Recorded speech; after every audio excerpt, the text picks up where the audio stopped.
Well, hey there, everybody. Welcome to Intermediate Music Theory video number 14. Had to consult the notes there.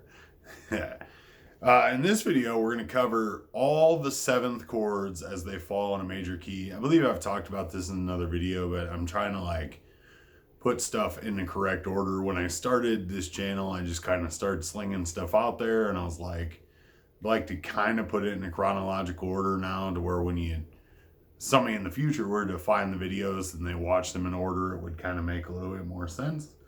So in this case, we're going to cover this. Once you add a seventh to the chords in a major key, what do you end up with? Now, I'm going to show you my whiteboard. Please try not to make fun of how dirty it looks. I can't get it to clean off, and I need to buy a new one. This is all the sevenths as they occur in their natural state in a major key. There you go. And look at that in the reflection. See my little camera and my light. That's awesome. Now, notice next to the 1 and the 4, there's an M next to that 7. That's important. Oh, and next to this fella, there's a 0 with a slash through it next to the 7. We're going to dive into those two little things first. So the M next to the 7 means that it's a major 7th. A major 7th is a half step below tonic, or a major 7th above it, depending on how you want to find it. Now, I think of it as so on the guitar here quick, if 1 is there, the major 7 is there, or right there, which is a half step below the octave. Anyhow, so that's how I look for that on the guitar. And the reason that M is there is it's a capital M to distinguish that this is a major 7. All the other 7s, you notice, have nothing next to them.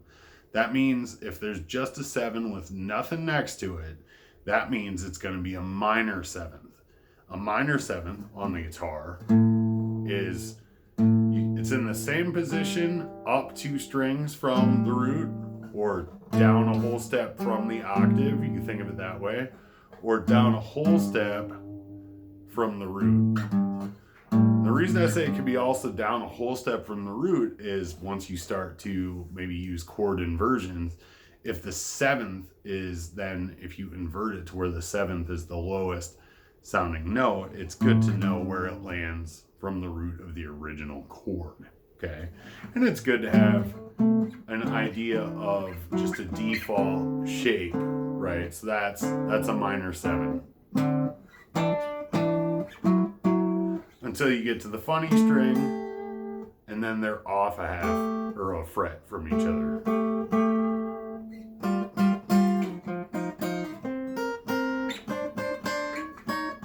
So just good to know that. Now, the one with the circle with the slash through it and a 7. What does that mean? That means it's a half diminished chord.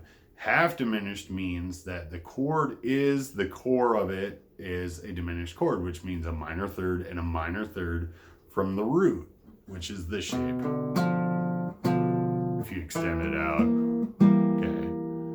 But your next 3rd up from it is right there, which is a major 3rd. If you're on 1, 3, 5, 7, that's a major 3rd above your last note, and it's only a minor 7th above the root.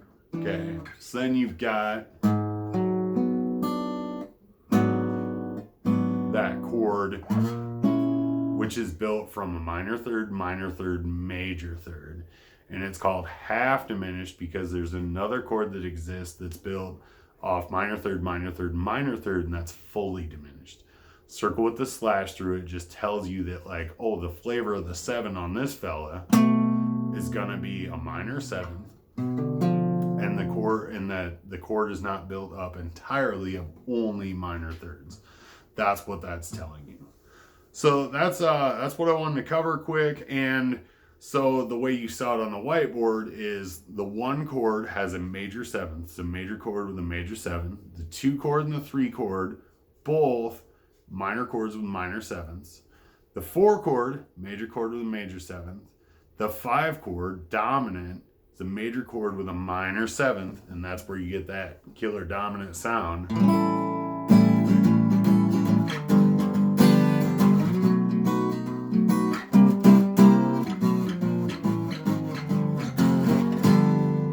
Okay, that's all dominant chords, and that's what makes that sound, having a major chord with a minor 7th.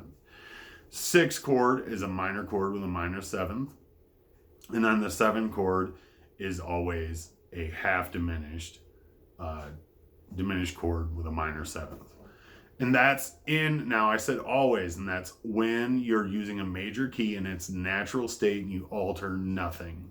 That's what those chords will always be like. And it's good to know that, so that when you're playing something and you start adding the 7ths, you know, okay, the 1 chord is going to be a major chord, major 7th. 4 chord, major, major. 3 chord, minor, minor. 2 chord, minor, minor. 5 chord, dominant. And that's how you get those sounds. So there you go, guys. Real quick video on just what to expect for 7ths in a major key in its natural state. Thank you for watching. You're going to do awesome. Have a great day.